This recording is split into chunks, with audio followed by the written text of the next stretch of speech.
Speaking of not generating interest, I think we can move on to our first review. Yes. Horizon: An American Saga. Kevin Costner's new Western that was supposed to be a four-parter. Second part is ready to go, but the third and fourth are on hold because they put this thing out and it bombed. Yes, it did. Yeah, and this was the movie too that Costner quit Yellowstone to do. Yeah. Worldwide gross of 31 million after launching in June. And this is not like a March release. This is supposed to be a tentpole summer release. Yeah. What was the budget on that? 50 million. Yeah, not Ooh. as bad as it could be, but and again, I have to assume that the real budget for the whole four-part saga is at least 200 million. Oh yeah. Yeah. There. Yeah. I would guess so. Thereabouts. Yeah. Um. Oh, you're muted.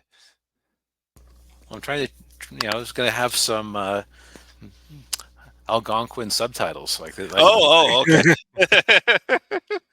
so Daniel, I think that we had kind of similar takes on this one.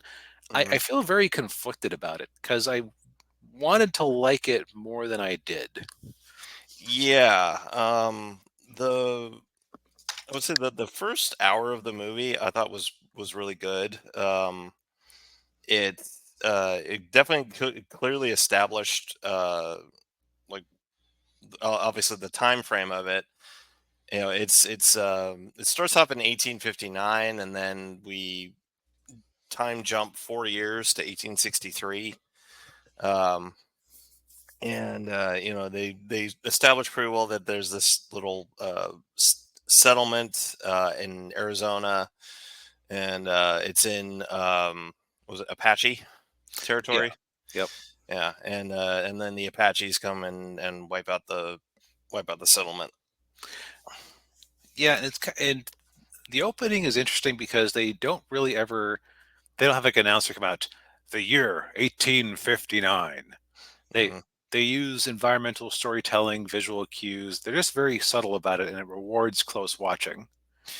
Yes, yeah, and you pointed it out too that I'm with you. I'm glad I watched this on a 4K TV because it's very vibrant. Yeah, color's amazing. The sheer amount of detail you can make out is spectacular. Yeah, even though we're going to have some bad things to say about it, it's definitely a feast for the eyes. Yeah, it is.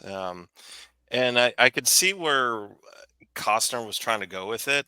He was trying to do like like How the West Was Won and Hmm. Once Upon a Time in the West.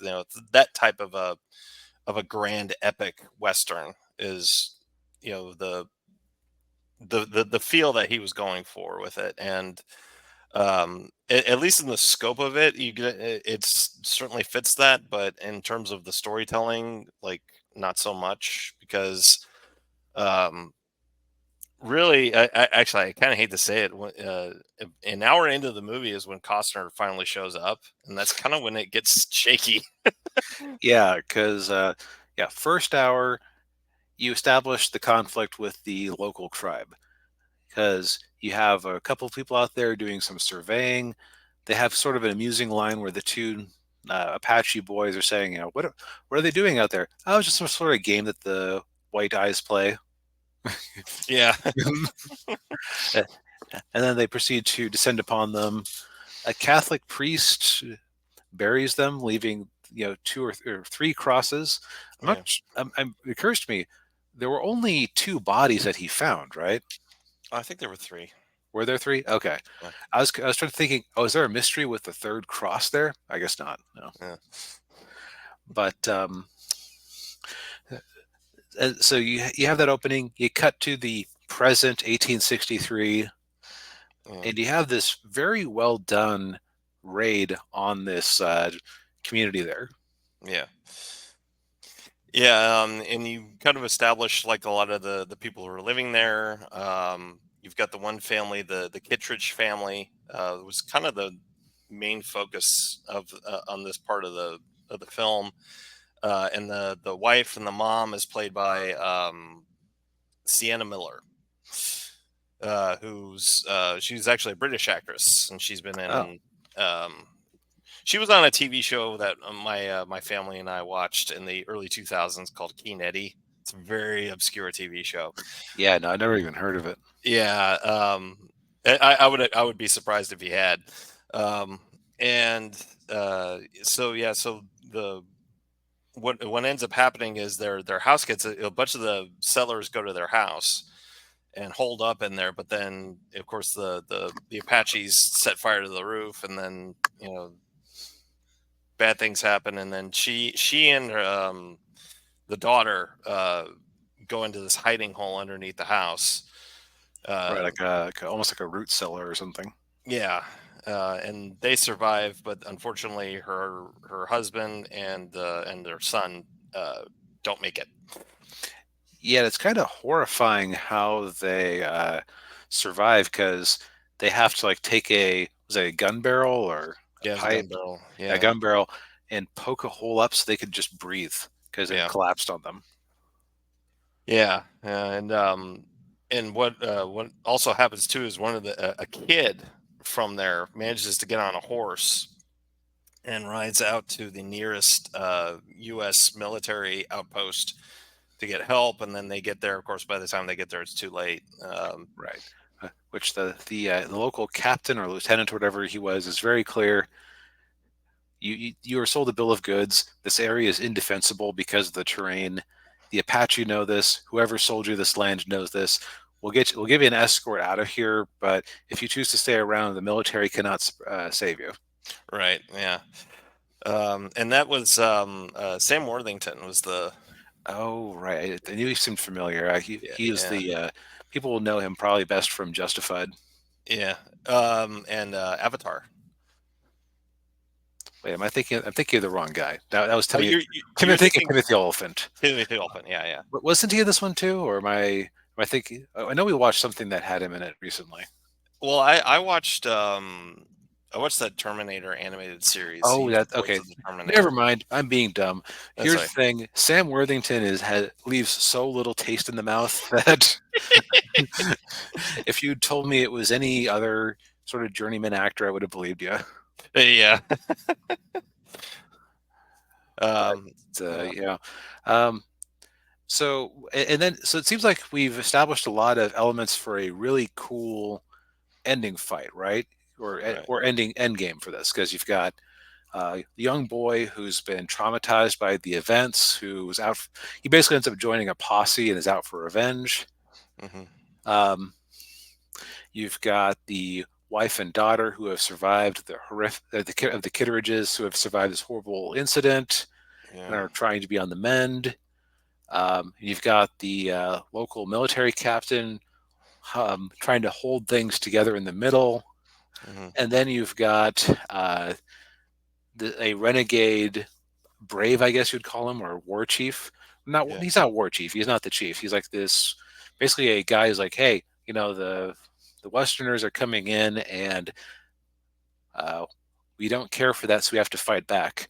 To Yeah. which the chief goes, yeah, they can't tell us apart, so you're just going to bring all their wrath down upon us. Yeah. So he has his group that is willing to go out and stir the pot more and do more raiding. Hmm. So you've got all these chess pieces on the board for really cool like rumination on revenge, cycles of violence, uh, imperialism, uh, trauma, getting over things. Yeah. And then the movie just completely forgets that for a long Yeah. time. Yeah. Yeah. You've got this other you got this other plot line with uh And I should note, the movie starts on this plot line back in 1859, oh, that's right. Yeah. And then there's because I had to remind myself of that when I was watching it. yeah, yeah. So this plot line starts off where the woman in the picture, that's Jenna Malone is the actress. I'm trying to think what she's been in. She's been in a lot of stuff, but she was the spider lady in in Rebel Moon.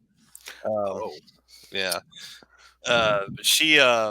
She goes in. It starts off with her. She gets her baby son.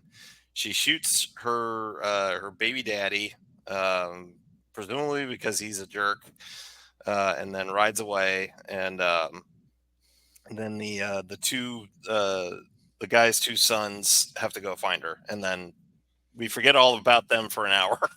right. We forget all about them for an hour with the interesting storyline. Not to tip my hand too much. Yeah,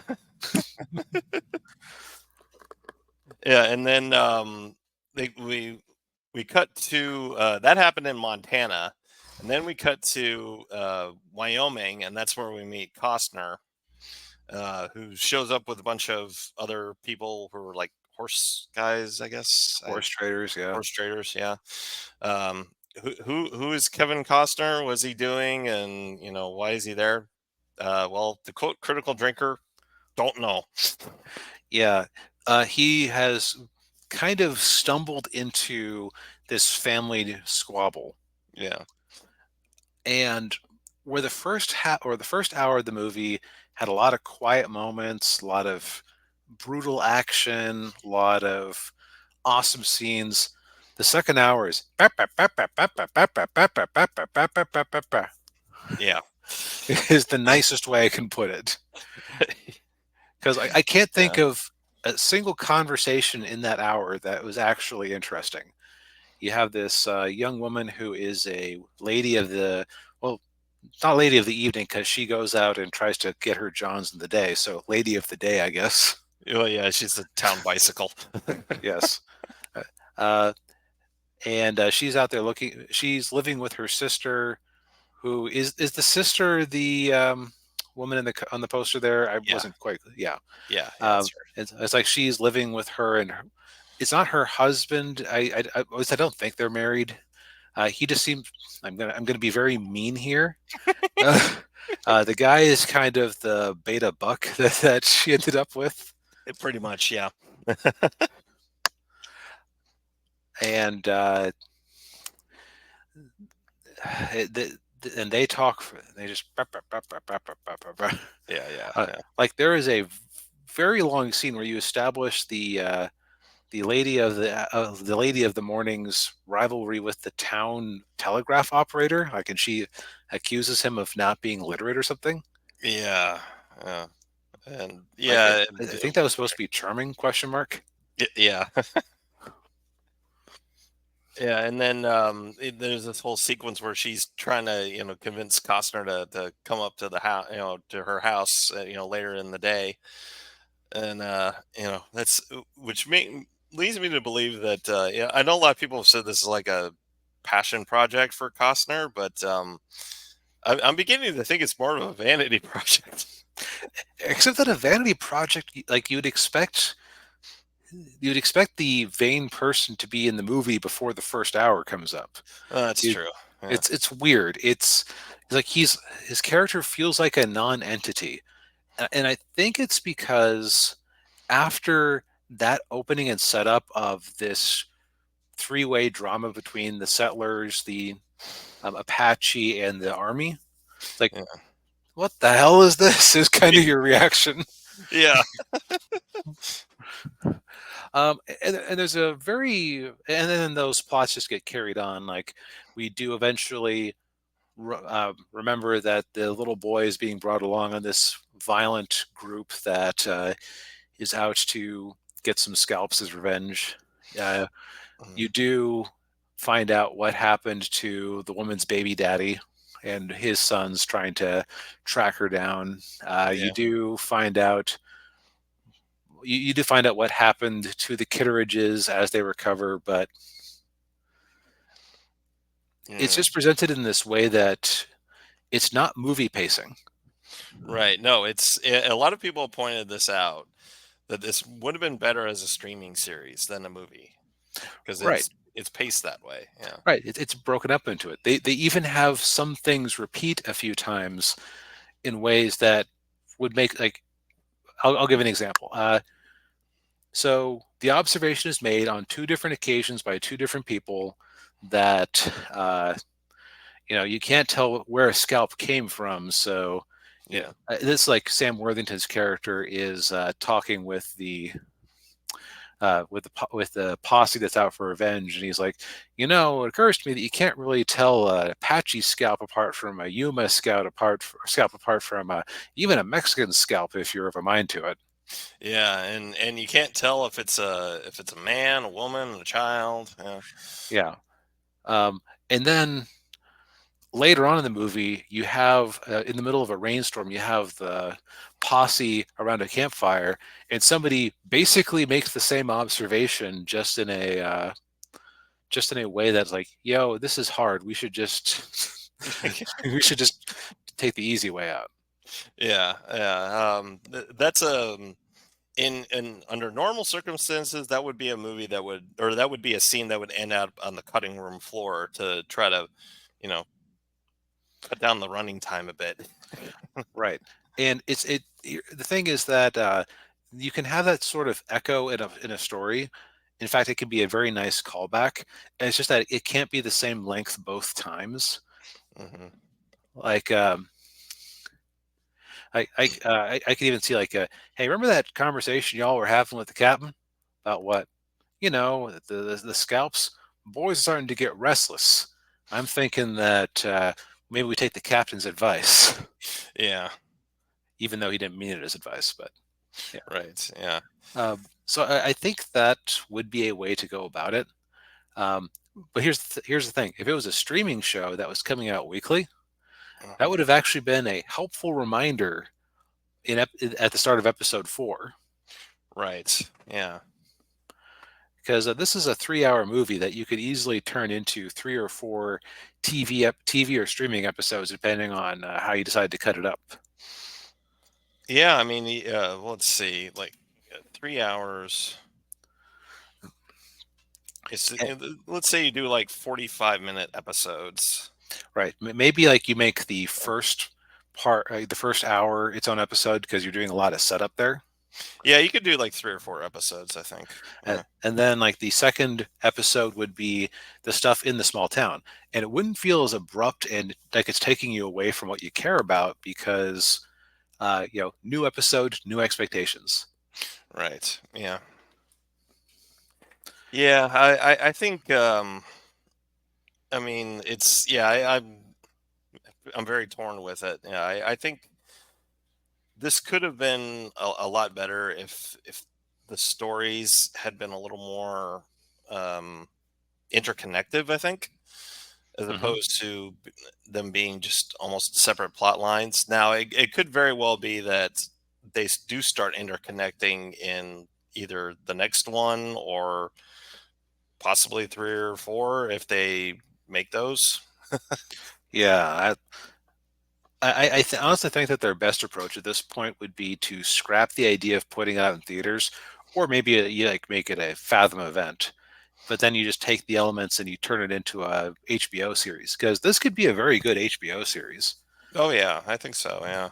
Uh, like, I think some of my frustration with the second and third hours was more just a pacing and feeling jerked out of the flow I was caring about, Yeah.